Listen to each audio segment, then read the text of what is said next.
chapter ini ya, pada chapter 3 ya. Ya, pada chapter 3 di e-booknya yang disebut dengan XBML gitu ya. Artinya Extensible Markup Language gitu ya. Bagaimana peranan dari Extensible Markup Language di dalam peranannya mendistribusikan data gitu ya, atau juga mendistribusikan informasi kepada para pemakai informasi, sehingga dengan platform internet gitu kan dan berbasis web, maka semuanya bisa didistribusikan secara cepat gitu ya. Nah, jadi itu peranan dari XML ini gitu ya, artinya Extensible Markup Language. Jadi suatu paket bahasa, di mana paket bahasa ini yang dalam hal ini bisa gitu ya, bisa mendigitalkan file atau juga bisa memformat file ya, sehingga file tersebut bisa sesuai ya dengan bisa dipahami ya, bisa mudah dibaca dan juga bisa ditransfer sedemikian rupa secara cepat sesuai dengan karakteristik informasi laporan keuangan yang diinginkan. Di antaranya kualitas informasi laporan keuangan itu haruslah relevan ya, haruslah komplit, haruslah accessible ya, haruslah timely. Nah, jadi syarat-syarat kualitatif dari laporan keuangan tersebut ya bisa dipenuhi gitu ya. Dengan apa? Ya dengan yang namanya paket bahasa yang namanya XML ini. Nah, jadi paket bahasa XML ini kalau kita lihat di depan gitu ya, itu listing programnya gitu ya. Itu adalah kamus datanya ya. Itu adalah rancangan pemrogramannya gitu ya. Di mana XML itu berperan ya terhadap laporan keuangan dalam distribusi pelaporan keuangan ya, bisa dibaca di seluruh dunia dalam satu waktu yang sama ya, tidak ada jeda waktu. Nah, kalau kita lihat juga ini gitu ya, coba lihat gambarnya.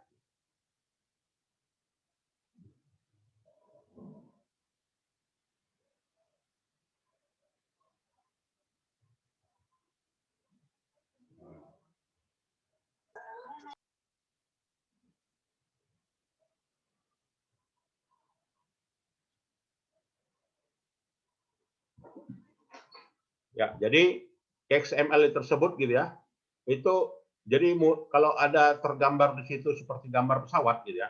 Jadi struktur dari pesawat itu udah jelas gitu ya.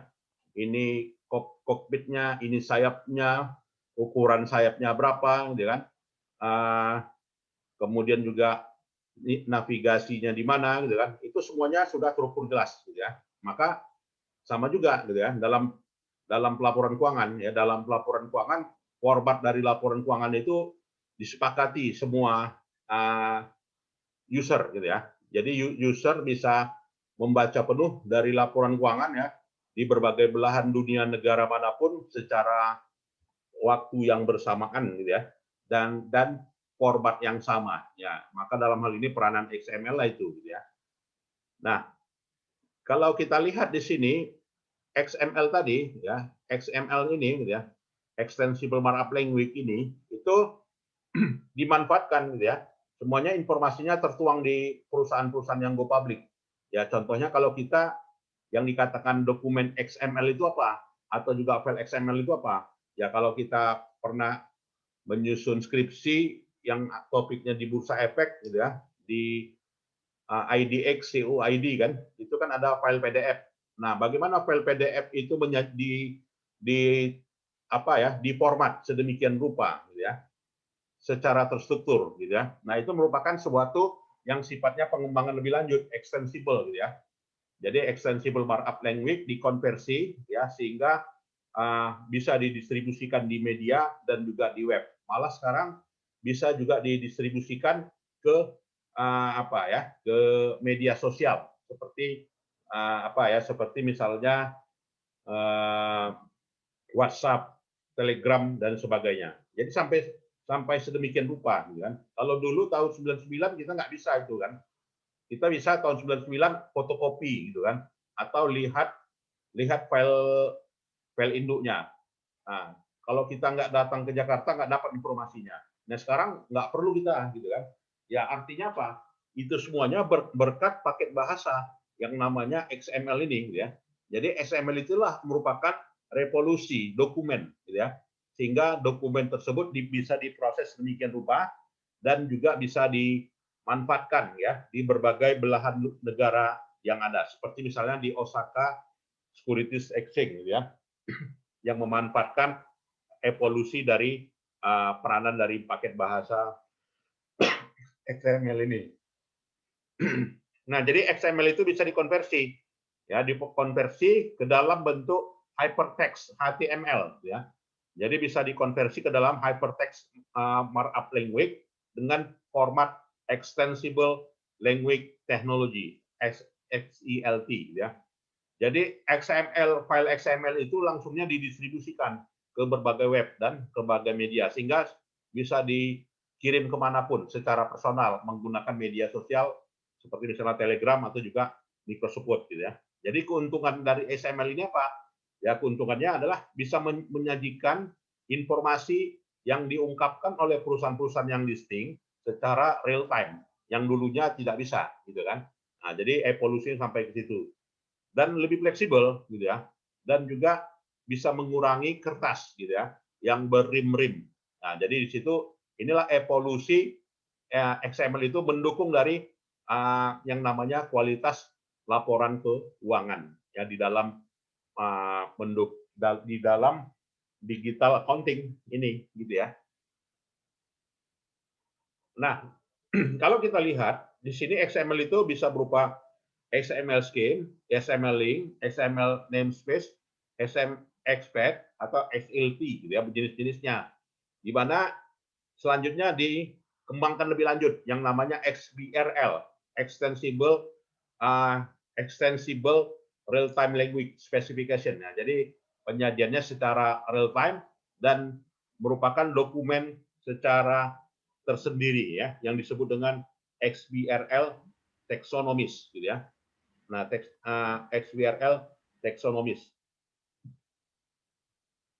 Nah, di mana XBRL taxonomies itu klasifikasinya ya itu diadopsi dari yang sudah terstandar. Nah, jadi sudah mengikuti standar yang namanya IAS, gitu ya. Ya, jadi IAS tersebut, gitu ya, itu merupakan suatu landasan hukum yang diterapkan di berbagai negara, gitu ya. Selanjutnya nanti IAS dalam bentuk IFRS, gitu ya, menjadi IFRS di mana yang sudah diterapkan di berbagai negara dan juga diterapkan di berbagai industri dan juga di berbagai perusahaan. Nah, jadi IAS tersebut di mana pengembangan dari XBRL itu sudah sesuai dengan standar yang ada di berbagai belahan negara. Kalau dulu ada standar Amerika, ada standar Kanada, ada standar UK, ada standar Hong Kong, semuanya sekarang udah satu standar yang namanya IFRS. Jadi standarnya sudah merujuk ke sana. Nah, yang sudah diterapkan di industri penerbangan, ya, industri agriculture, di bank, di perusahaan konstruksi, non-profit, government, semuanya sudah diterapkan secara seragam, gitu ya. Jadi topik ini adalah terkait dengan keseragaman, pentingnya keseragaman format, ya, sebagai wujud dari penerapan dari standar tersebut, gitu ya. Nah, jadi XBRL itu, nah inilah dia ya. Kalau kita bicara pemrogramannya, nah ini listing programnya yang terlihat, gitu ya. Di mana XBRL taxonomy paket di situ yang bisa berupa dalam bentuk layer presentasi, layer kalkulasi, layer label, definition, sampai pada berbagai elemennya, gitu ya. Jadi elemennya bisa berupa elemen cash, bisa elemen otoritatif literatur, ya, elemen yang lainnya, gitu ya. Dan evolusi dari dokumen tersebut, gitu ya, itu apa gitu ya? Itu tanda panahnya ini tanda panah dua arah, gitu ya. Artinya apa? Tanda panah yang kausalitas. Ya karena adanya IAS, gitu kan, maka terjadinya evolusi pada dokumen. Adanya penerapan standar di masing-masing negara juga berdampak ya. Jadi memang isu dari XBRL ini bukanlah isu yang baru gitu ya, tapi udah isu sebelum IFRS ada. Artinya XBRL ini isunya lahir ya seiring dengan makin berkembangnya server gitu ya, semakin berkembangnya internet, semakin berkembangnya komputer yang melahirkan web tadi gitu ya, sehingga mendukung ketersediaan data ya. Dalam hal ini adalah ketersediaan data keuangan.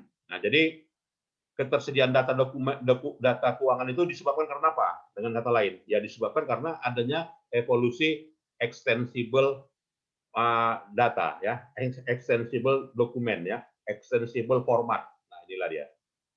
Nah, jadi bisa dalam bentuk PDF, dalam bentuk HTML ya, dalam bentuk Word, dalam bentuk text file ya. Mau pilih yang mana ya? Kalau kita mau download masuk ke situs Bursa Efek Indonesia gitu kan, kita tinggal pilih yang mana, file Excel gitu kan, file PDF gitu ya. Orang banyak file PDF misalnya ya. Seperti itu. Nah, di mana fakta-fakta keuangan tadi gitu ya, terdapat item masing-masing dari itemnya ada, dan dari masing-masing dari itemnya itu ada masing-masing atribut. Jadi ini bicara kita kalau bicara atribut dari aspek pemrogramannya ya. Jadi identification, periode, until, precision, ya sampai pada elemen-elemen root lainnya. Jadi taksonominya di sini bermakna definisi ya, atau juga hubungan antara dari fakta-fakta keuangan atau juga item-itemnya. Itu dikatakan dengan taksonomi gitu ya. Nah, jadi itulah yang dikatakan dengan evolusi peranan dari XML, Extensible Markup Language, terhadap ya terhadap dukungannya atas karakteristik kualitatif laporan keuangan. Nah, jadi semakin tercapailah karakteristik kualitatif laporan keuangan tersebut berkat dari adanya evolusi digital dokumen yang disebut dalam hal ini adalah dokumen yang berbasis XML ya, Extensible Markup Language yang didaftarkan atau yang tersedia ya pada masing-masing web ya yang bisa dimanfaatkan oleh publik, terutama pada listing ya listed company ya, perusahaan-perusahaan yang go public. Kalau yang private company tentu saja belum mau gitu ya, belum mau memanfaatkan dari teknologi XML ini. Nah, ini makna dari topik kita ya. Nah, jadi dengan kata lain, tanpa adanya teknologi, maka tidak akan mungkin karakteristik kualitatif dari laporan keuangan tersebut bisa dimanfaatkan ya oleh para internal user atau juga external user sesuai dengan karakteristik kualitatif yang diinginkan dalam standar akuntansi keuangan ya, di mana karakteristik kualitatif dari laporan keuangan itu haruslah relevan, haruslah lengkap, haruslah tepat waktu, timely, gitu kan, haruslah bisa diakses. Itu semuanya kriterianya terpenuhi. Ya karena apa? Ya karena adanya format yang seragam. Nah, format yang seragam itulah yang dikatakan dengan XML ya, Extensible Markup Language, paket bahasa ya. Jadi paket bahasa web atas dokumentasi digital dari laporan keuangan. Nah, ini topik kita ya, isunya. Silakan ya kalau ada yang mau berdiskusi. Silakan. Mau diskusi, sharing, silakan tanya. Nah, itulah ya. Jadi dari topik kita, saya kira itu saja yang bisa disampaikan ya. Karena di chapter 3 ini nanti bisa dilihat ya di e-book yang sudah saya share di Google Classroom ya. Semuanya sudah dapat ya dalam bentuk PDF. Baik, ada lagi? Ya, kalau tidak ada,